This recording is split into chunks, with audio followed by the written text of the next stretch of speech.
One man, with a big heart, felt gutted after his canine best friend passed away. After a period of grieving, he knew he needed to jump back on the dog wagon, so he chose to do so through service. Quickly, he realized his special talent had a hypnotic effect on the dogs that needed him most.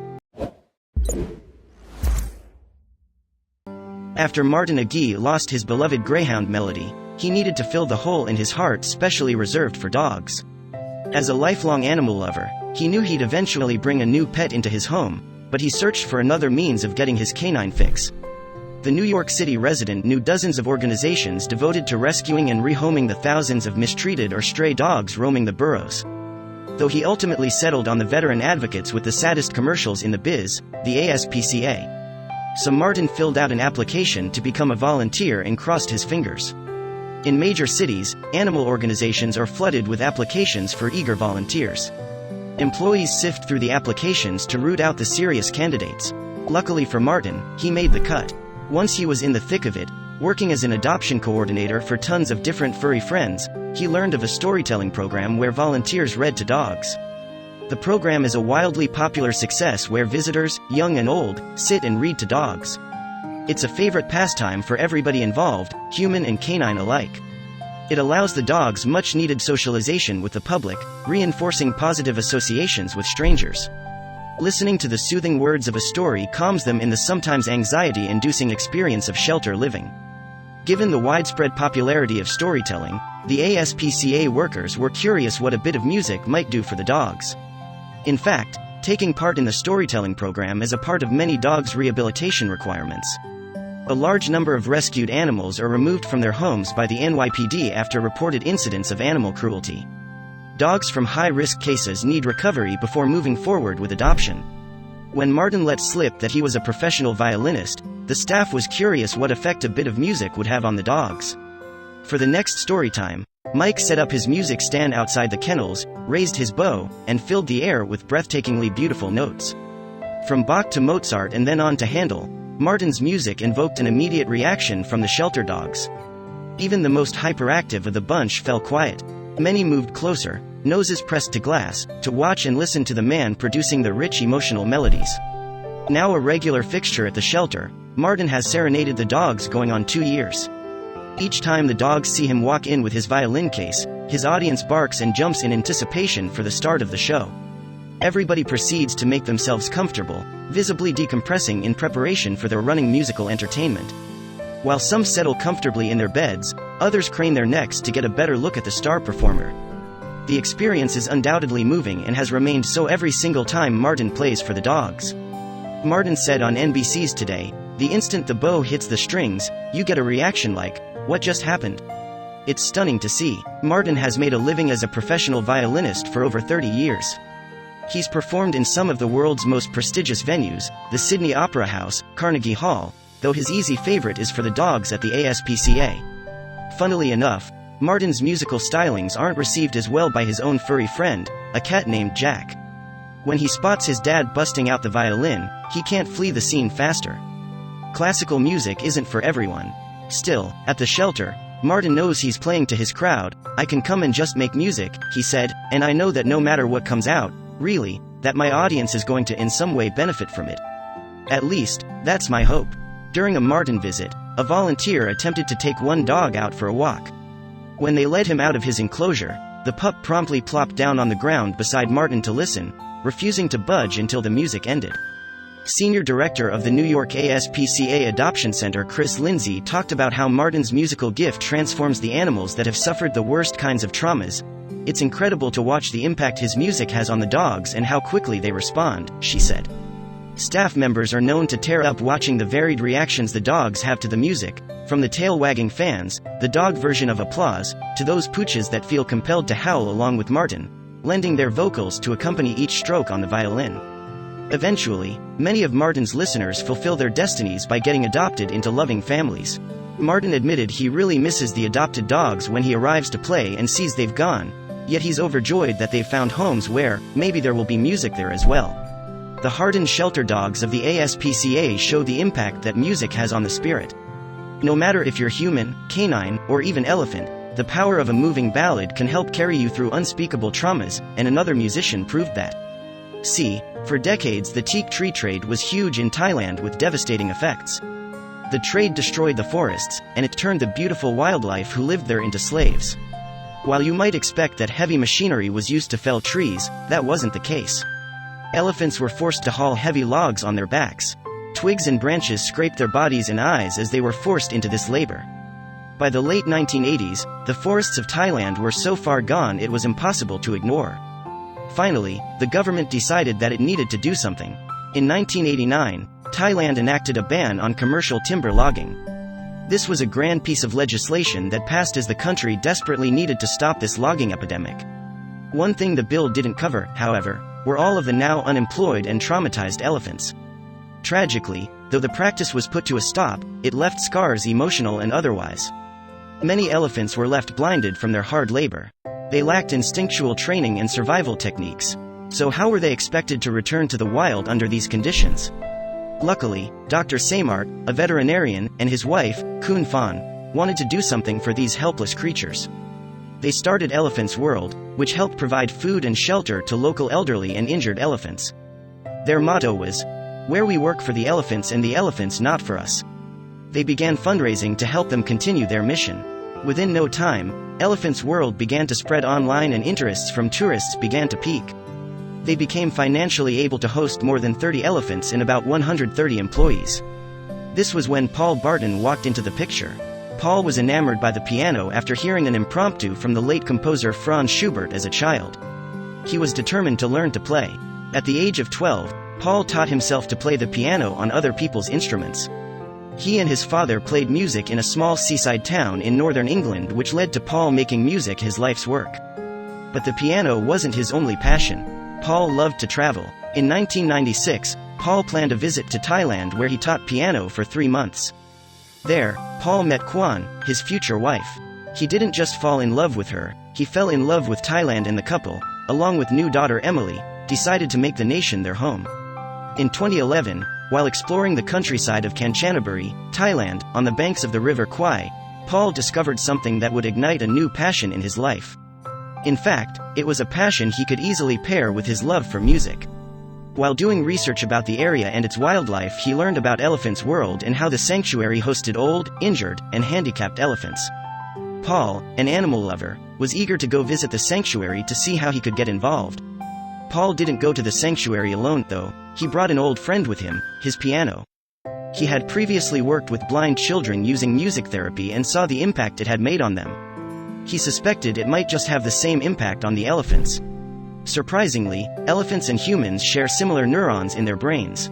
Both humans and elephants remember trauma, so if the piano could help his human clients cope with trauma, he thought the elephants traumatized from their time in the timber industry could benefit from his playing as well. But it wasn't easy. Paul pushed his piano all the way up the mountain to get it to where the elephants were. When he reached the top, he set up his piano and began playing Beethoven.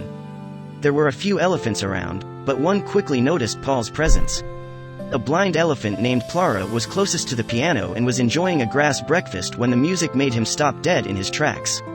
He picked his head up, grass still in his mouth, and walked toward the piano. Paul recalled, "You are communicating with them in a different language. That language is neither ours nor theirs. There is something infinitesimally wonderful in a piece of Beethoven that connects me to that elephant, and that feeling is otherworldly." It's hard to tell who enjoyed the music more, Paul or the elephants. He decided to make his visits a regular thing. He stated, "Some elephants get very close to the piano of their own accord. They might drape their trunk over the piano even." His bond with the elephants became so strong that it led to a major change in his life. You see, Paul visited so often that eventually he and his family moved to the sanctuary permanently so that he could always play music for the elephants. Sometimes even wild monkeys stopped by his concerts for a listen. It sounds like music really does soothe the savage beast. Paul feels, the elephant has worked for humans for too long. What is the little thing I can do as a human to say sorry, for my species, for what we have done to them? Paul's beautiful sentiment was also recently realized by a group of rural villagers in India. In 2015, a fairly large herd of about 60 elephants were spotted walking through a dusty portion of northeastern India. They'd been traveling for miles before something truly terrible happened. The elephants were passing through a stretch of the Chhatra district, about 100 miles from the Jharkhand state capital of Ranchi. The villagers there were no strangers to migrating elephants. But one stood out to them. This elephant exhibited mysterious and erratic behavior. As hours passed, villagers circled around her in a muddy field. What was she doing? And why had she separated from the rest of her herd? The elephant caused quite the stir. She was frantic, and local villagers at first couldn't quite figure out why. They watched as the elephant, now separate from her herd, pushed her trunk into the dirt. They soon realized that she was digging. Using her back legs to brace herself, the elephant buried her trunk in a decent-sized ditch. She worked furiously, pulling whatever bits of mud she could from the hole. Occasionally, she took steps back, clearly exhausted. She did this over and over, digging for 11 hours straight. From sundown to sunrise, she dug so intently that most of her herd left her behind. What was going on? The villagers had to proceed with caution. The elephant could be dangerous, and they still had no idea what was wrong. As they approached, however, they immediately understood. Her calf had fallen into the muddy ditch and he was stuck. Unfortunately, as the mother elephant dug, she made the situation worse. Because of her size and power, she was actually pushing mud into the hole, covering, and potentially smothering, her baby. The villagers knew what trouble awaited if they just left the animals alone. The baby elephant would either suffocate from the mud or starve to death. But concerned as they were, what could they really do? After all, rescuing the baby elephant wasn't as simple as grabbing him by his legs or trunk and pulling him out of the hole. Most likely, the mother wasn't going to let them anywhere near her baby, either. The villagers needed to be creative and careful. One of the villagers, Jitendra Tiwari, caught the whole ordeal on camera, and he recounted the villagers' rescue efforts later. First, the villagers drove a few banana trucks up to the ditch and frightened away the mother. With the mother elephant at a safe distance away, Jitendra said, "We used that time to remove the heap of sand deposited near the well that was making it difficult for her to rescue the baby." But would it work? The villagers then drove the banana truck away from the hole so the mother elephant could return for her calf. Now, she had level ground to work from and she wouldn't kick any more mud into the well, or so they hoped. After her 11-hour struggle, the mother elephant was finally able to wrap her trunk around her mud-slicked baby. With a few good heaves, she pulled her young calf to safety. It looked like the villagers and the mother's efforts paid off. Now that her calf was back on solid ground, the mother elephant could rest easy. Villagers even reported something incredibly sweet. The two pachyderms walked away with their trunks entwined. That was like an elephant's way of giving a kiss. With the whole ordeal now behind them, the mother and her calf walked away from the village side by side and ready to catch up with the rest of their herd. Surely, these two would never forget the villagers who pitched in to help. When it comes to helping, it goes without saying that naval officers are the people you want around when there's trouble on the water, and this was no truer than when sailors off the coast of Sri Lanka spotted a strange shape in the water recently. It was July of 2017, and a Sri Lankan naval vessel had been performing a series of practice maneuvers in the ocean. The officers didn't expect that their drills would turn into a real-life emergency, but that's exactly what happened. As the sailors entered deeper waters, they noticed a strange shape that seemed to be struggling beneath the surface. Curious, they diverted from their course to see if they could help. They had no idea what they were getting into. Once they got close to the object, they were utterly shocked. The strange shape struggling in the water was an elephant. The poor animal had somehow found himself more than 9 miles into the open sea, and he was swimming for his life. The crew immediately sprang into action, and they tried to plan the best way to save the struggling elephant. They quickly alerted the Department of Wildlife, too. After all, they weren't animal experts, and they would need all the help they could get. With no time to lose, the sailors moved as close as they safely could to the struggling elephant so they could secure him with ropes. It was a tricky task. No one wanted to distress the animal or put him in more danger than he already was. This brave officer led the way. He dove into the water and risked his life to tie rope around the frantic creature. Though the elephant was clearly in trouble, that didn't mean he still couldn't harm the officer. Time was of the essence, but the officers also needed to work as carefully as possible. Though the elephant was able to breathe, he was thrashing about in the water, and the ocean was rough.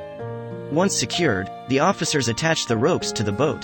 With the elephant dragging behind, the ship slowly returned toward shallow waters. No one knew how the poor creature ended up so far out at sea, though some speculated that he likely got caught up in a strong current. While the office's actions were critical to rescuing the elephant, they wouldn't be able to consider the mission a success until they safely handed the animal over to the experts at the Department of Wildlife. With the rescue portion of the mission complete, the Department of Wildlife took over. Having safely guided the elephant to the Yan Oya area in Polmodai, the animal was handed over to the wildlife officials for onward action. Believe it or not, it's not uncommon to find elephants wandering into the surf for a dip in the cool, refreshing water. Unfortunately for this particular pachyderm, the situation became dire as soon as he got too far out to return to shore. It might sound crazy, but elephants have been known to swim out even further than the 9 miles this elephant journeyed. But clearly, this one bit off more than he could chew. Elephants have even been known to use their trunks as snorkels when they are swimming in deeper water.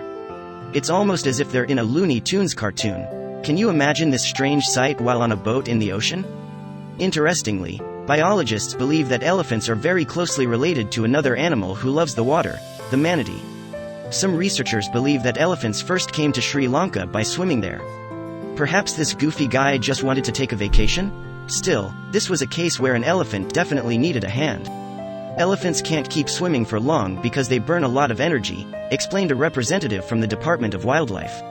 And the salt water isn't good for their skin, so in this case, the situation probably warranted human intervention. Of course, it was possible that this elephant was simply trying to cross Kakalai Lagoon, a popular spot for elephants, when the current from the open ocean carried him out into more treacherous waters. Asian elephants are known to travel small distances through the water. In fact, tourists often flock to watch elephants cross the waters that connect India and Myanmar. It's a spectacular sight. Whatever caused this elephant to get dragged out to the ocean was neither here nor there. What mattered most was that the naval officers and the Department of Wildlife were able to return the elephant to his family on dry land. When all was said and done, the sailors would never forget their adventure with the lovable elephant, whom they since nicknamed Jumbo. Hopefully, Jumbo learned a valuable lesson and he will stay away from strong currents from now on.